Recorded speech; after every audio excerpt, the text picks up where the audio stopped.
احسان جدون اور اس وقت ہمارے ساتھ آصف اللہ خان صاحب موجود ہیں جو کہ سیکرٹری ٹورزم گلگت بلتستان ہیں.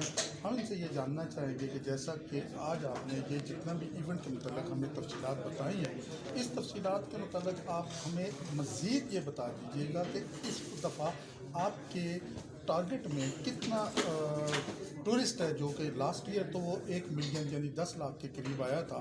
اس دفعہ آپ کتنا ایکسپیکٹ کر رہے ہیں, جو بین الاقوامی بھی ہوگا یا قومی سطح پر ہوگا, وہ کتنے ہوں گے؟ دیکھیں, کووڈ کی وجہ سے یہ فگر بہت لو رہی 2 سال, اور اس سے پہلے ہم تقریباً 1 سال میں ہم نے 1.5 ملین ٹورسٹ کو بھی ریسیو کیا. تو کووڈ کے بعد آہستہ آہستہ یہ فگر بہتر ہوتی جا رہی ہے, اور ہمیں امید ہے کہ اس سال یہ بہت بہتر ہوگا لاسٹ ایئر سے. اور یہ اکیلا ایونٹ نہیں ہے, اس طرح کے ہمارے 3-4 اور بڑے ایونٹس ہیں, جس میں 7 ڈیز ہے جو کہ دسمبر میں ہوتا ہے, ٹور ڈی خنجراب ہے وہ کمنگ اپریل میں ہوگا, پھر ہمارا شندور ہے, شندور میلہ ہوتا ہے, پھر ہمارا جشن بارہ ہوتا ہے جس میں فری اسٹائل پولو کا گلگت بلتستان بھر سے ٹیمیں آتی ہیں. تو یہ 4-5 ایونٹس ایسے ہوتے ہیں جس میں ٹورسٹ کا بڑا انفلیکس ہوتا ہے, چاہے نیشنل انٹرنیشنل ہو. باقی انٹرنیشنل کا زیادہ تر یہ ہے کہ وہ ایڈونچر ٹورسٹ ہوتے ہیں, اور ان کا انٹرسٹ جو ہے وہ ایڈونچر سے ریلیٹڈ ہوتا ہے, ان کے ایونٹ سے کوئی تعلق نہیں ہوتا.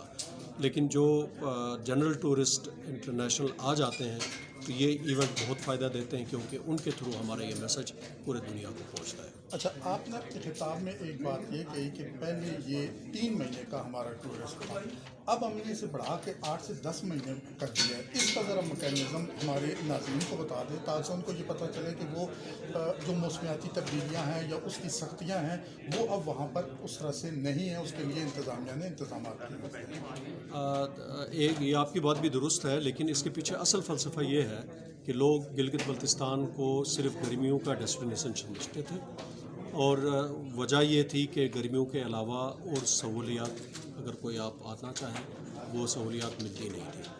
تو اب ہم نے یوں کیا کہ ایونٹس بڑے بڑے گرمیوں سے نکال دیے. مثلا یہی سرفرنگا ہے تو آٹم میں ہے. آپ کو شاید یا آپ کے بہت سارے ویورز کو پتہ نہ ہو کہ آٹم میں گلگت بلتستان جتنا خوبصورت ہوتا ہے اتنا گرمیوں میں نہیں ہوتا. تو ہر طرف رنگ ہی رنگ ہوتے ہیں. تو جب سے سرفرنگا ہم نے آٹم میں کیا ہے تو وہ چیز بھی دنیا کے سامنے آ گئی. یوں ٹورزم کا فلو جو ہے آٹم میں بھی رہا. پھر سردیوں میں آئیں تو سردیوں میں برف کی چادر ڈھکے ہر درخت ہر پہاڑ ایک اپنا ایک منظر پیش کرتا ہے, لیکن کسی کو پتہ نہیں تھا. تو ہم نے 7 ڈیز اور ونٹر سپورٹس کے جو ایونٹس دیے جو کہ تقریباً 1.5 مہینے پہ ہوتا ہے, وہی تو ہوتا ہے, اسی پلیٹ فارم کی وجہ سے وہ بھی لوگوں تک پتہ لگ گیا. تو ونٹر میں بھی ہمارا ٹورزم چل پڑا. پھر سپرنگ میں ہمارا چیری بلوسم اور بھی بہت کچھ ہوتا ہے. یوں جب ٹورسٹ کا ان ایونٹس کی وجہ سے جب لوگوں کو پتہ لگا تو ٹورسٹ سمر کے علاوہ بھی آتے جاتے رہے, اور یوں ٹورزم جب ٹورسٹ زیادہ آیا تو انویسٹرز کو لگا کہ اب انویسٹمنٹ کرنے کی کوئی وجہ بنتی ہے. پھر انویسٹمنٹ ہوئی, پھر فیسلٹیز آئیں, اس کے بعد یہ پھر سائیکل چلتا رہا. تو یہ اس کے پیچھے فلسفہ ہے. اچھا, یہ جو 83 کلومیٹر کا سفر ہے ڈیزرٹ ریلی کا, اس میں موٹر بائک علیحدہ ہوں گی یا سب ایک ساتھ چلتے رہیں گے؟ کار ریلی علیحدہ ہوگی یا اس طرح سے, اس کا کیا میکینزم؟ نہیں, وہ بالکل علیحدہ ہوتا ہے, اور اپنا الگ الگ ٹریک ہے. جیپس کا الگ ہے, جیپ کے اندر بھی 9 کیٹیگریز ہیں ڈفرینٹ, ان کی پاورز, پھر ان کی موڈیفیکیشن, پھر اسٹاک. تو ٹریک تو پورا ایک ہے, لیکن یہ ایک ساتھ نہیں دوڑتے ہیں, اپنے اپنے ٹائمنگ پہ دوڑتے ہیں. جی, بہت شکریہ آپ کا.